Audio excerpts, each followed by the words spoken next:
네, 보신 것처럼 인천 지역 수건인 해사 전문 법원 설치 기대감이 높아지고 있습니다. 취재 기자와 조금 더 이야기 나눠보겠습니다. 유은총 기자, 해사 전문 법원 왜 필요한지부터 좀 짚어주시죠. 예, 현재 국내에는 해사 전문 법원이 없습니다. 대신 해상 분쟁의 성격에 따라서 형사, 민사, 행정 등 각급 법원에서 처리되고 있습니다. 소송 건수가 한 해 평균 700여 건이 넘는데요. 해외 해사 전문 법원과 비교해 전문성이 떨어진다는 평가를 받고 있습니다. 중국의 경우 상하이와 텐진, 다롄 등 주요 항만 10곳에 해사 전문 법원이 있습니다. 한 곳도 없는 우리나라의 경우 국제해상 분쟁이 벌어질 경우 영국이나 싱가포르에 있는 해사 법원에서 재판을 받는 형편입니다. 항만 관계자들을 이야기를 들어봤습니다. 소송 비용 해외 유출도 문제지만 신속한 재판이 이루어지지 않아 피해도 크다고 지적했습니다. 해사법원이 설치된다면 인천에 위치한 선사를 비롯해 수도권 선사 등이 안고 있는 부담이 크게 줄 전망입니다.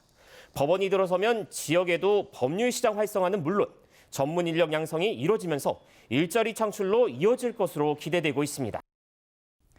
설치 필요 이유는 충분하고 이런 이유로 또 국회에서 여러 법안들이 준비되고 있다고요?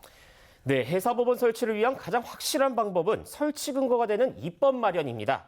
지난 2017년부터 인천과 부산에 해사법원을 설치하자는 내용을 담은 법안들이 발의돼 왔는데요. 8년이나 이어졌지만 번번이 국회 본회의 문턱을 넘지 못했습니다. 22대에도 인천 지역 의원들을 중심으로 법안 발의 행렬이 이어졌습니다. 더불어민주당의 박찬대 의원은 인천, 부산, 양원 설치안을 발의했습니다. 수도권과 충청권은 인천이 담당하고 영남, 호남권, 제주는 부산이 담당하자는 내용입니다. 정의령 의원은 인천 단독 설치를 발의했습니다. 국민의힘에서는 지역구가 인천항이 포함된 배준영 의원이 인천 본원 설치를 주장하고 있습니다. 윤상현 의원은 22대 국회에서 가장 먼저 인천에만 해사법원 설치를 법안 발의하기도 했습니다. 인천시는 해사법원 등 지역 현안을 정리해 대선 주자들에게 전달할 계획을 밝혔습니다.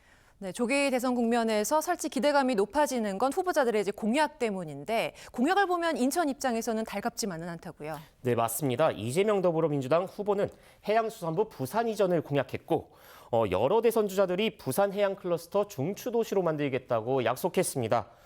해사 관련 국내 기구의 지역 분포를 살펴보면 서울이 한국해운조합 등 6곳, 부산이 한국해양수산연구원 등 5곳으로 두 번째로 많았습니다.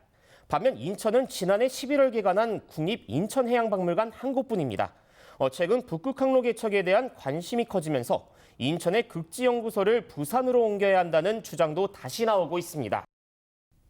네, 10년 가까이 유치에 공을 들여온 인천 입장에서는 우려의 목소리가 적지 않는 상황이죠. 네, 그렇습니다. 부산 일극 체제를 우려하는 목소리가 나오고 있습니다. 국내 항만의 지역 균형 개발이 이루어져야 하는데 부산의 해양기관이 쏠려 있다는 지적이 나오는 겁니다. 특히 수도권 관문항인 인천항은 지역 균형 개발에 있어 여러 측면에서 역차별을 받고 있다는 의견이 나옵니다. 한 전문가는 수도권에 위치하고 있다는 이유로 해사 관련 주요 기관을 지방으로 옮긴다는 건 문제가 있다고 지적하기도 했습니다. 국내 선사 본사의 60% 이상 수도권에 위치하고 있고 해양산업사업체와 종사자 절반 이상이 수도권에 거주하고 있습니다. 해수부를 포함해 주요 해양기관이 부산으로 이전한다면 해운, 항만, 그리고 물류 분야에 있어서 행정경영 등의 큰 어려움이 초래될 수 있다는 지적이 나오는 부분입니다. 네, 이런 합리적 우려들이 좀 잘 반영이 되어야겠습니다. 유은총 기자와 함께했습니다. 고맙습니다.